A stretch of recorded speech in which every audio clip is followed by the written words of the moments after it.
ایک واقعہ ہے جو تواتر کے ساتھ نقل کیا گیا ہے، امام باقر اور امام حنیفہ کے درمیان یہ مکالمہ ہوا ہے، یا امام جعفر اور امام ابو حنیفہ کے درمیان، یعنی ایک اہل البیت میں سے تھے، دوسرے امام حنیفہ تھے۔ تو وہ اہل البیت کے جو امام تھے، امام باقر یا امام باقر کے بیٹے امام جعفر، وہ امام حنیفہ کو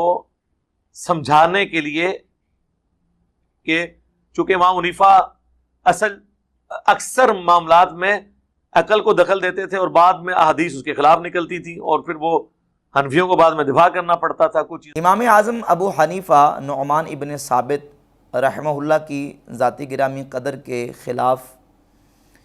ایک مذموم پروپیگنڈا کیا جاتا ہے روافض کی طرف سے اور بعض متعصبین کی طرف سے، اور بہر صورت کوشش کی جاتی ہے کہ امام اعظم ابو حنیفہ رحمہ اللہ کی ذات گرامی قدر کے مقام و مرتبے کو ڈی گریڈ کیا جائے،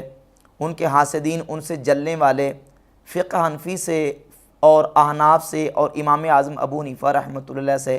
تعصب رکھنے والے، وہ بہر صورت کوشش کرتے ہیں کہ کسی نہ کسی طریقے سے امام ابو حنیفہ رحمۃ اللہ کے مقام و مرتبے کو ڈی گریڈ کر کے لوگوں کے سامنے پیش کیا جائے۔ اسی طرح کی ایک واردات مرزا جیلمی نے جھوٹ بولتے ہوئے، کذب بیانی کرتے ہوئے کی ہے۔ ایک جھوٹا واقعہ پیش کر کے امام اعظم ابو حنیفہ رحمۃ اللہ کے خلاف ایک منفی پروپیگنڈا کرنے کی کوشش کی ہے۔ روافض تو پیش کرتے ہی ہیں، مرزا جیلمی نے یہ کہہ کے اس کو پیش کیا ہے کہ یہ واقعہ تواتر کے ساتھ ثابت ہے۔ تواتر یہ خبر کی سب سے اعلیٰ قسم ہے، جس کو اتنے لوگوں نے روایت کیا ہو کہ جن کا جھوٹ پہ جمع ہونا محال ہو، یہ خبر کی سب سے اعلیٰ قسم ہے۔ ایک جھوٹے واقعے کو مرزا جیلمی کہتا ہے کہ یہ تواتر کے ساتھ ثابت ہے، اور پھر مرزا نے جس انداز سے اس کو بیان کیا ہے، اس کا بیان کرنا بھی اس کے جھوٹا ہونے کی دلیل ہے۔ کہتا ہے کہ امام ابو حنیفہ رحمۃ اللہ کی ملاقات ہوئی امام محمد باقر کے ساتھ یا امام جعفر صادق کے ساتھ۔ اہل البیت کے دو اماموں میں سے کوئی ایک امام تھا اور امام ابو حنیفہ کی ان سے ملاقات ہوئی۔ اب آپ خود اندازہ لگائیں کہ جس میں جو مرکزی کردار ہے، جو شخصیت ہیں جن کے ساتھ امام ابو حنیفہ رحمۃ اللہ کی ملاقات ہو رہی ہے، وہی متعین نہیں ہے کہ وہ کون شخصیت ہے، امام محمد باقر ہیں یا امام جعفر صادق ہیں۔ کہتا ہے ان دونوں میں سے کوئی ایک تھے،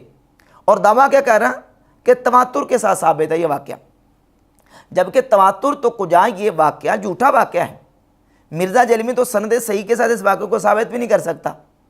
اور امام اعظم ابو حنیفہ رحمۃ اللہ کے خلاف جتنا لوگوں نے کچھ جھوٹ گڑا، متعصبین نے اور بغض رکھنے والوں نے ان کے مقام و مرتبے اور ان کی عظمت سے جل کر پتہ نہیں کیا کچھ انہیں لوگوں نے بنا کے ان کے خلاف پیش کیا ہے، اور حقیقت یہ ہے کہ امام اعظم ابو حنیفہ رحمۃ اللہ کی ذاتی گرامی قدر کے حوالے سے اس طرح کی جو باتیں اور منفی پروپیگنڈا کیا جاتا ہے وہ بالکل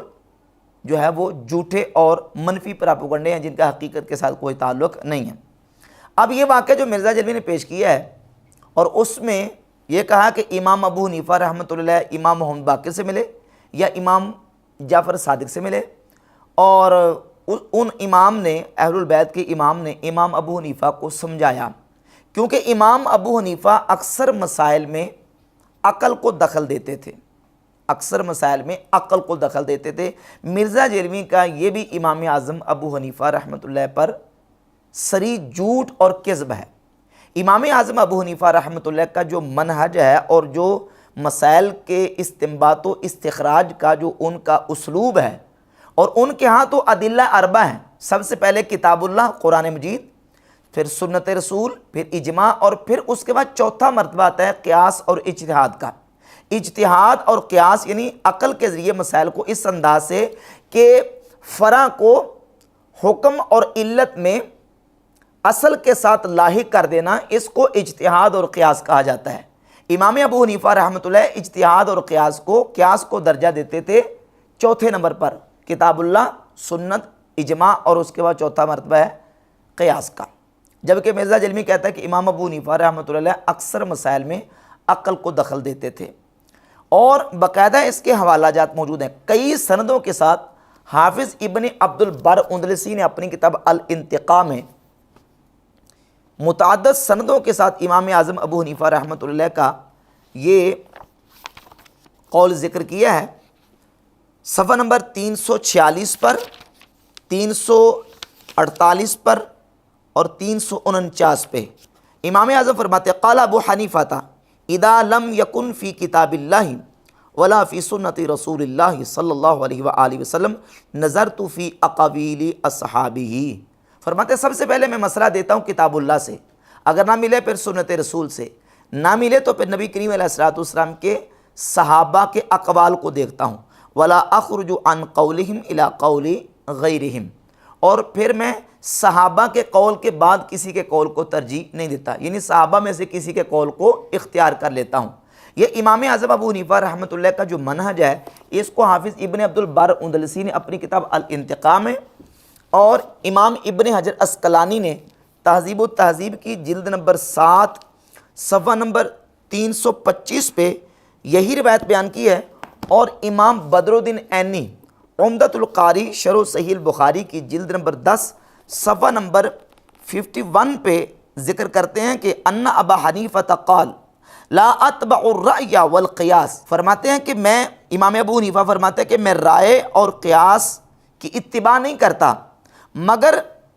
جب مجھے کتاب اللہ اور سنت رسول اور قول صحابہ میں سے کچھ نہ ملے، نہ کتاب اللہ سے کچھ ملے، نہ سنت رسول سے، اور نہ صحابہ اکرام رضی اللہ تعالیٰ عنہم کے اقوال میں سے کوئی قول ملے، جب تک ان میں سے کوئی چیز مل جاتی ہے تو میں قیاس اور اجتہاد، قیاس اور رائے کو دخل نہیں دیتا۔ میں سب سے پہلے کیا کرتا ہوں، کتاب اللہ، پھر سنت رسول، پھر صحابہ اکرام رضی اللہ تعالیٰ عنہ کے اقوال کو بیان کرتا ہوں۔ ان 3 کتابوں سے بحمد تعالیٰ میں نے یہ بات ثابت کر دی، محدثین اور علماء کی کتابوں سے، کہ امام اعظم ابو حنیفہ رحمۃ اللہ سب سے پہلے مسئلہ کس سے لیتے ہیں؟ قرآن مجید سے، کتاب اللہ سے۔ اور مرزا جلمی کہتا ہے کہ اکثر مسائل میں امام ابو حنیفہ وہ رائے کو دخل دیتے تھے،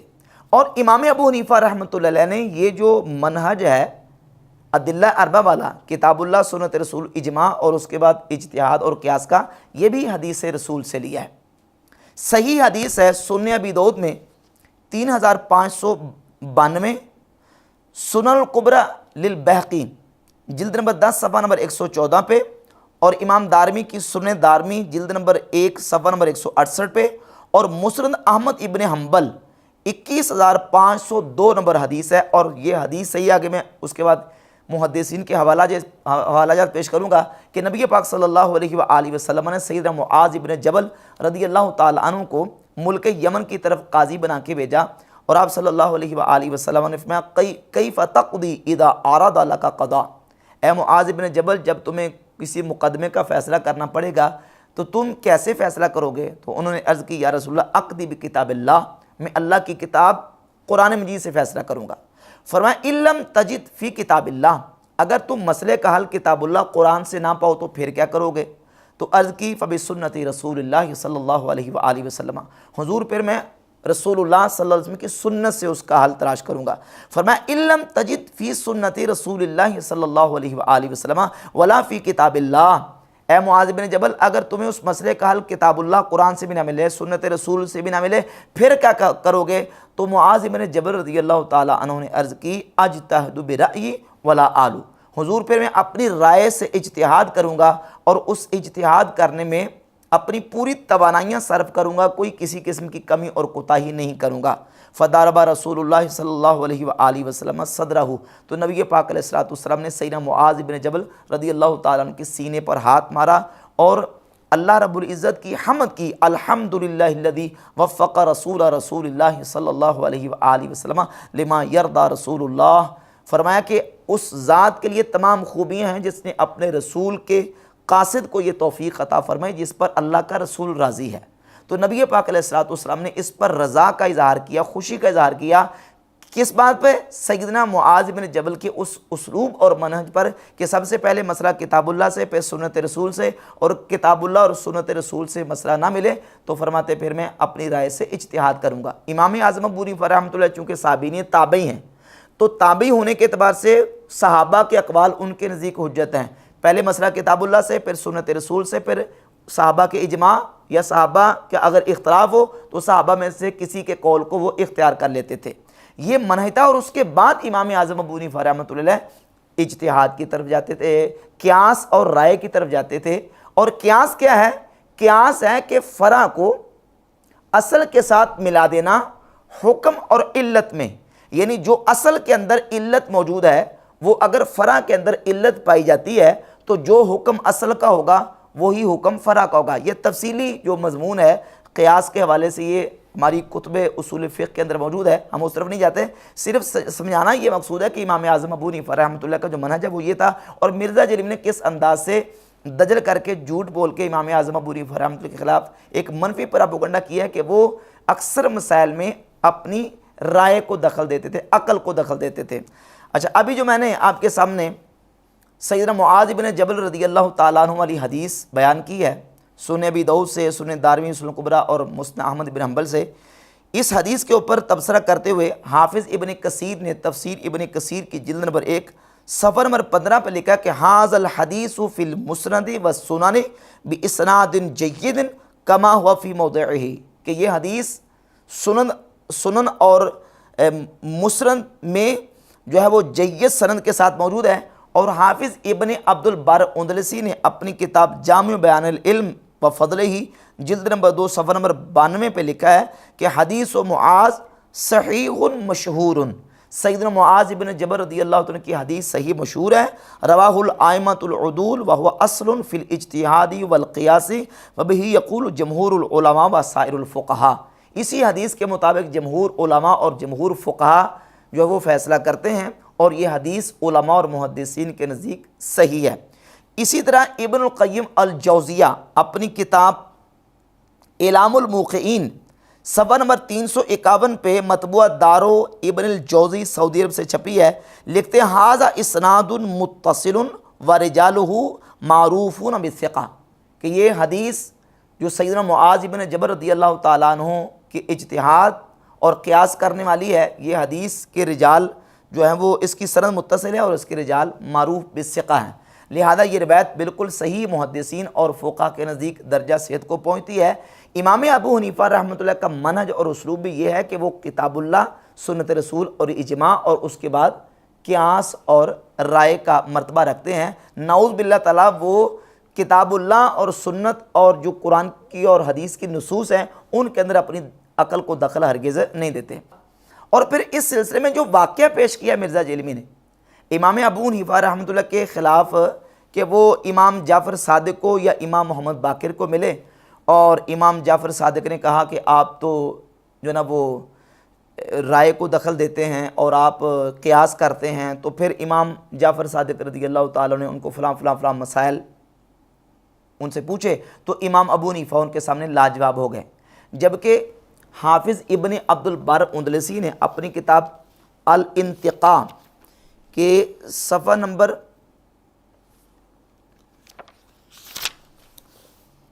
257 پہ اپنی سند کے ساتھ یہ روایت بیان کی ہے۔ ابو حمزہ بیان کرتے ہیں، ابو حمزہ سمالی بیان کرتے ہیں کہ ایک مرتبہ امام ابو حنیفہ رحمۃ اللہ امام محمد باقر، امام زین العابدین رضی اللہ تعالیٰ کے بیٹے، امام حسین کے پوتے، مدینہ شریف کے امام تھے، امام محمد الباقر رضی اللہ تعالیٰ کی بارگاہ میں امام اعظم ابو حنیفہ رحمۃ اللہ تعالیٰ حاضر ہوئے، تو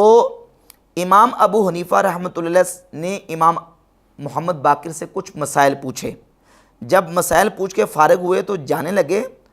تو ابو حمزہ سمالی کہتے قال لنا ابو جعفر، امام محمد باقر نے کہا ما احسن ہدیہ و سمتہ وما اقصر فقہہ، ترجمہ امام باقر نے ہم سے فرمایا کہ اس شخص کا طور طریقہ کتنا عمدہ ہے اور یہ کتنا سمجھدار شخص ہے، یعنی ابو حنیفہ کا طور طریقہ، اس کے پوچھنے کا طریقہ، مسئلہ جو ہے اس کے استفسار کا طریقہ کتنا عمدہ اور کتنا اچھا ہے، اور یہ کتنا سمجھدار آدمی۔ امام ابو حنیفہ رحمۃ اللہ کی امام محمد الباقر رضی اللہ تعالیٰ عنہ نے تعریف کی ہے، جبکہ مرزا جیلمی ان کی مذمت بیان کروا رہا ہے امام محمد باقر سے یا امام جعفر صادق سے۔ اور جو واقعہ